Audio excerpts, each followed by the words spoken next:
Joe Anderson and Al Clopine of Pure Financial Advisors have the answers to your retirement plan. This is your money, your wealth. 99% of what you learn about retirement is irrelevant. Yes, you heard me right. 99% of what you think you know about retirement does not matter. I've been helping people accomplish their retirement goals for close to 20 years. I got to tell you, each and every year, it seems like it gets more complicated. I'm telling you, it is not that complicated. It's actually pretty simple. Stick around with this episode. Big Al and I will show you exactly what you need to do in real simple terms on how to have a successful retirement. Joe Anderson here, certified financial planner, president of Pure Financial Advisors. As always, with the big man, he's sitting right over there, Big Al Clopine. Thanks for tuning in. Got a great show. We're going to lay things out for you to make sure that you have a comfortable retirement. We talk about it each week, but I think it's more and more important that you understand the facts, you understand the information to make sure that you enjoy the retirement of your dreams. That's what's on my mind today.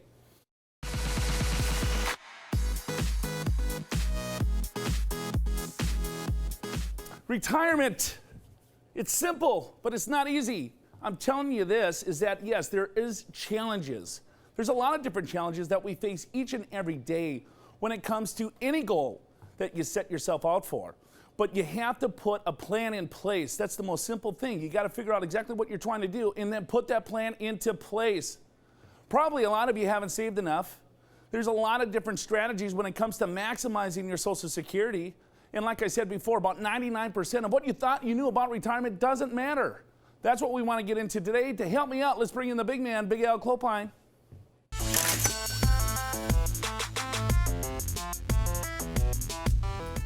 Retirement, Al. We're back again talking about it, but It's important. There's a lot of people out there that are facing retirement. They're not prepared. And I think they get bombarded with a lot of information, and it just puts analysis paralysis, and they don't do anything at all.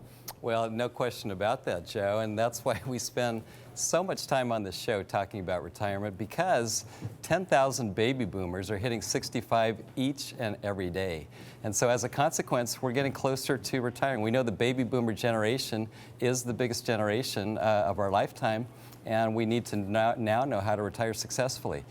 So let's take a look at some of the reasons why we kind of need a new plan. We need new solutions, right? And number one is interest rates are very low. I guess I don't have to tell you that. You go to your bank, and if they pay you 0.1, 0.2, 0.3%, you're probably pretty lucky. That's not going to cut it, right? Then number two is longevity. We're living a lot longer. That's a good thing, right? I'm happy about that. But that also means our money has to last that much longer. Market volatility. We're starting to see the market being more volatile, which, by the way, the last couple of years it's been relatively quiet. Volatility is actually pretty normal, but we have to understand what it means and how to manage our own emotions with that. Gosh, what about our debt? $18 trillion of debt. We know that's a problem. We know that taxes will probably go up at some point to take care of that. And then, of course, healthcare, skyrocketing healthcare costs. There's no question that that's got to be part of our planning. And that's one of the things that's hard to plan for, because we don't really know what our health's going to be, whether we're going to need to go to a long-term care facility. But consider this. Healthcare costs are the unknown variables in many people's retirement plans that can dramatically decrease the size of your retirement nest egg. According to the Employee Benefit Research Institute, 7 out of 10 people over 65 will need long-term care. 2 out of 10 will need that help for more than 5 years. So what can you expect? Home care costs about $20 an hour. Living in an assisted living community can run $42,000 a year. A nursing home, $240 a day. So how much money should you sock away to meet your healthcare needs? Here are the odds. The average 65-year-old couple has a 50% chance that $163,000 is enough, and a 90% chance that $283,000 is enough to cover your health care cost. Saving for extended sick days must be part of any realistic retirement plan. It's a big expense, Al. Yeah. And when you're taking a look at a successful retirement, you got to take a look at what the expenses are. And here's real simple. You have to take a look at, all right, well, what are you spending? And then you got to break that out into 3 different categories. You look at what you really need, right? What you want. And then there's a wish list. So you want to categorize these. This is extremely important because I think a lot of times we always want to go to the wish list first. We do. Because that's what's fun. Yeah, huh? that is what's But fun. yeah, start with your necessities. That's housing, food, auto, medical cost, utilities, things like that. That's what you got to have no matter what. So make sure that you are saving enough to be able to provide for those types of expenses in retirement. Then you get to, what some of your desires, what your wants are. You maybe want to go on vacation, or maybe you want to help with the kids or grandkids' education, something like that. And these are great, but not all of us can do that. And then, of course, there's the wish list. It's like, I want to do this one vacation, or I want to buy this car, or I want to do this around the world cruise. Whatever it may be for you, that's something that maybe that works out, maybe not, but start with your necessities. Take a look at your expenses right now and figure out what you actually need without question, and that's a good starting point. Right, you look at your expenses, okay, that's the first step, and then you have to take a look at your income. If your income is larger than your expenses, you're good to go. You're retired, you're financially independent, congratulations. If you're a little bit short, now it's time to take a look back at the spending list to say, okay, well, where am I at? Let's look at the necessities. Of course, you need a roof over your head, but you have to take a look at your housing. One of the biggest mistakes that we see that retirees make is that they stay in their house too long. Think about it. That could be one of your largest expenses. When you get in your 70s and 80s, do you still want to mow the lawn? Probably not. So maybe looking at downsizing, using some of that equity to create retirement income is a big deal. Then you have to take a look at other necessities, other expenses that you have. Spend some time here. I mean, you have to do a little bit of homework. More people spend more time planning their vacation than they do their overall retirement. It's crazy. So you want to make sure that you spend a little bit of time here because this is the rest of your life. It's a big deal. Yeah, I would agree with you. And if you are disciplined and keep good records, maybe you've got Quicken or QuickBooks or something like that, that's great. But in a lot of cases, or probably most of you, don't do that. So at least look at your last 2 or 3 months of bank statements and take a look at where the expenses are going. Some of you do all this online, which is great. You can look at the same information online and then categorize those expenses, just as we talked about. Necessities, this is what you have to live off of. And then your wishes and wants, then you look at those. Your wants and wishes. See, wants. Right away you're going with the wishes before the wants. Because I want to go on that bucket list vacation, right? Why not? Why not? Hey, we got to take a break. When we get back, we want to talk a little bit now. Okay, we talked about the expenses. Let's talk about income. How do you create a little bit more income? How can you maximize your Social Security? Most of you just take a look at your statement and take that for granted. There's some other strategies that can give you significantly more income than what your Social Security statement says. Then we'll look at some different ways. All right, if you're not truly on track, what are some steps that you have to do? Let's make this simple. Let's not make it complicated. We'll be right back. Show's called Your Money and It's Your Wealth.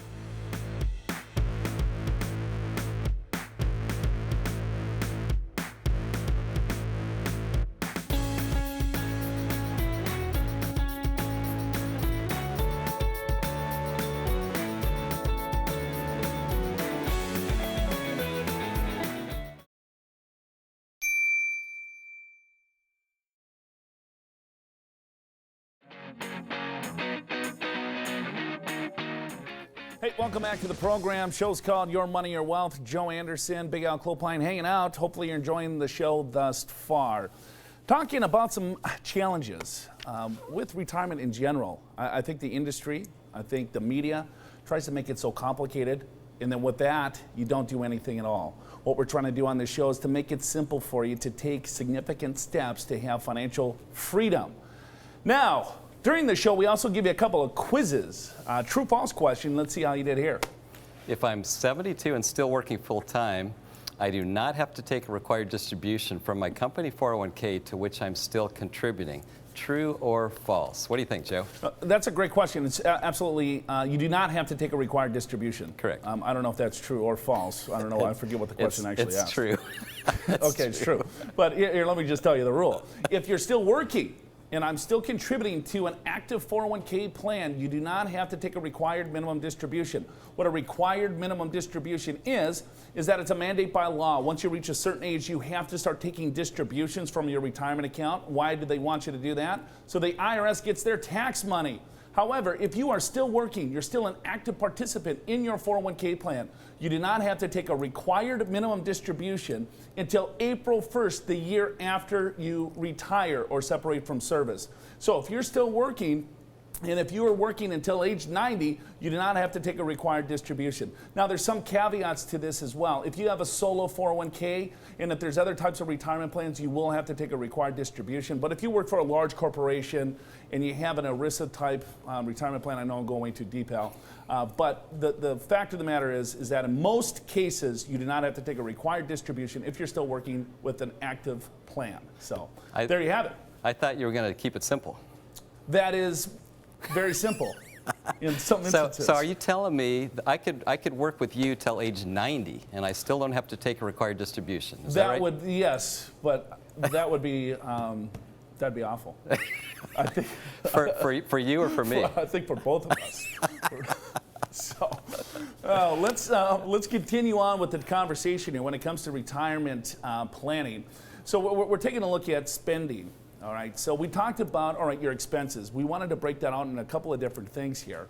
And that screen that's up right now, Al, you're going to go through a couple of different examples. Before we get to that example, let's just talk about what your income sources are going to be. Yeah, let's start with fixed income. So that would be Social Security. It would be pension. It might be rental real estate income, anything that's a non-liquid asset or a payment stream that you're receiving. That would be your fixed income. And then the second thing is you want to look at all your investments and your liquid investments. Maybe let's call it $1 million because it's real easy math. With your investments, use a 4% withdrawal rate to figure out how much income you have. And I'm going to go through some examples here in 1 second. But a lot of people get confused with income. So we're not counting your interest, your dividends, we're not counting your capital gains. We're only counting Social Security, pension, and rental real estate. That would be your fixed income. Then you look at all your liquid investments and take 4% of that balance to give you approximately how much you can distribute and still be okay cash flow wise. So you got to start with spending first, and then you calculate what your income is. And if there's a discrepancy, then you have some work to do. Right? If your income is higher than your spending, you're good to go. If you're short, now there's some things that you have to take a look at. That's why it's so important to separate your spending to necessities, my housing, right, my medical costs, and then you want to take a look at your wants and then the wish list. If you break those down into 3 categories, then you take a look at how much income is coming in. Then you can put things through the asset test. Al, why don't we go through a couple of different examples real quick to show, all right, 2 different couples and what they should do to make sure that they get on track. Yeah, and I think this is real important, Joe, because this is really going to be real life for you guys. And you know what? I don't need these. There we go, right? Okay. Wow. How about that, huh? Wow, that was sexy, Al. Oh, you liked it? Not right, really. Good. Okay, so let's look at, first of all, Mr. and Mrs. Smith, all right? So their necessities, $40,000 per year. So what is that again? So that's housing, it's food, transportation, medical, utilities, things like that, things that you got to have, right? So that's number 1. So then you have wants. So that might be some vacations, it might be helping the kids out, a few things like that. In this case, $10,000. And then let's get crazy here. What are our wishes? What's going to make us really happy if we put in a new swimming pool, if we do a round the world cruise, whatever it may be. So $20,000. So our total spending, $70,000. So that's number 1. That's the first part of the equation. Then let's look at our income, fixed income. Remember I said that's Social Security, right? That's pensions, it might be rental real estate. Let's call that $30,000. And the investments, 4% of the investments in this case is $20,000. So what's that telling us? It's telling us that this couple has about $500,000 of liquid assets. 4% of that's $20,000. That's what they could distribute each year. So our total here is $50,000, right? So that's higher than 70. So we can't that's lower than 70. We can't quite do everything that we want to do. So we got to start making choices. But right off the bat, in terms of necessities and wants, we got that covered. We just can't handle our wishes. But at this point, if the wishes are really important, obviously there's things you can do in terms of maybe you work a year or 2 longer, so your Social Security is higher, your fixed income's higher, or maybe you save a little bit more, so you got more income here. Maybe you downsize your home so you don't have as much expenses here. There's a lot of things that you can do. But yeah, you can get rid of your medication. And then if that will shorten your life expectancy. Yeah, because longevity is a big problem. That could help. That could help. All right, so with that, let's go on to number 2. The Joneses. Maybe this is you, maybe not. Maybe it's your neighbor. All right, here we go. We got necessities, $80,000. So that's, all right, that's a maybe a little bit nicer home, a little bit nicer lifestyle, something like that. Wants of $30,000, wishes $40,000, $150,000. All right, that's what we want to spend. What do we got as income? We got $30,000 of fixed income. We got $40,000 of investments. $70,000. That's what the income is. So now we're way out of balance, right? So in this particular case, and if this is you or someone you know, and a lot of people are in this boat, it's like you kind of have to take a little step back and figure out, where am I at? What do I need to make some changes? In this case, maybe you've got to downsize your home. Maybe you've got to change your wants and wishes. Maybe you've got to work longer for higher Social Security. All kinds of things that you possibly could do. But if this is you, you got to go back to the drawing board, because you're nowhere near where you need to be. I mean, the bottom line is that you have to plan for this. You have to just take a little bit of time and then map things out to say, okay, what am I truly trying to accomplish here with my overall retirement? Because you absolutely want to make sure that you have purpose and are happy. And money is not everything, right? You can still have the fulfillment of retirement. But you just have to look to say, all right, well, here, can I squeeze a little bit here? Can I squeeze a little bit there? Can I downsize the house? Can I work a little bit longer? It's just going to be a combination of a couple of different things.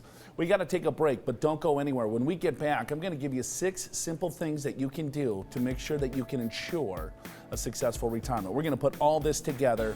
I'm going to lay it all out for you, and then you can follow that roadmap to financial freedom. We're also, if we have time, we're going to take your email questions as well. So got a lot more to go. Show's called Your Money, Your Wealth. Don't go anywhere.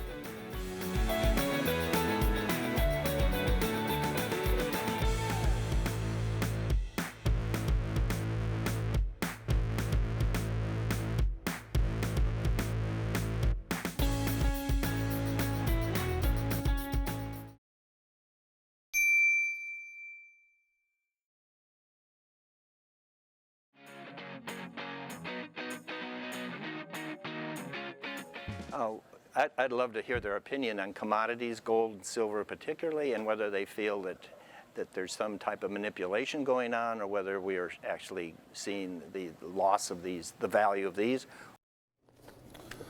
Welcome back to the show, Your Money, Your Wealth. Joe Anderson, Big Al Clopine hanging out with you. Answering that question. Okay, so the price, gold, silver, commodities, Al, is there manipulation? Well, gold has gotten hammered, right, Sure. over the last several years. In gold, I mean, I'll give you my take, Al, and then you can rebuttal or you can comment. Okay. I think precious metals and commodities is a very important piece of an overall portfolio, but a very small component of it, because there is no expected return in gold. Gold is an inflation hedge. So you have to be careful of understanding exactly what the use of that particular asset class is in your overall portfolio. It's basically, when it comes to diversification, it's a very good place for that. But if I'm saying, hey, I'm going to load up on gold because I think the U.S. stock market is going to go to zero, and I think that the overall international markets are going to go to zero, here I got better advice for you, because the gold bugs came on quite a bit in 2008 when the market crashed, and they wanted to go everything into gold or a hard asset. My advice, if you think that you want to load up on gold because of market turmoil, is that don't buy gold. Here's another better asset class. Buy ammunition. Right, buy cigarettes and booze, because if you're in the bread lines, a bar of gold is not really going to get you very far. So manipulation, I don't know. What do you think, Al? Do you think there's manipulation because now the price of gold has gone down? So is there manipulative practices because of the price? I think a gold brick would be valuable. If you don't have anything else, you could throw it at a criminal, right? That'd be pretty good. That would be good. So, but as far as manipulation, I don't think so. I mean, who knows? I don't think so. But gold does tend to work the opposite of the stock market. In other words, it's kind of a non-correlated asset. Not exactly, but in other words, as the stock market is doing really well, gold tends to do less well as the stock market's not doing as well, vice versa.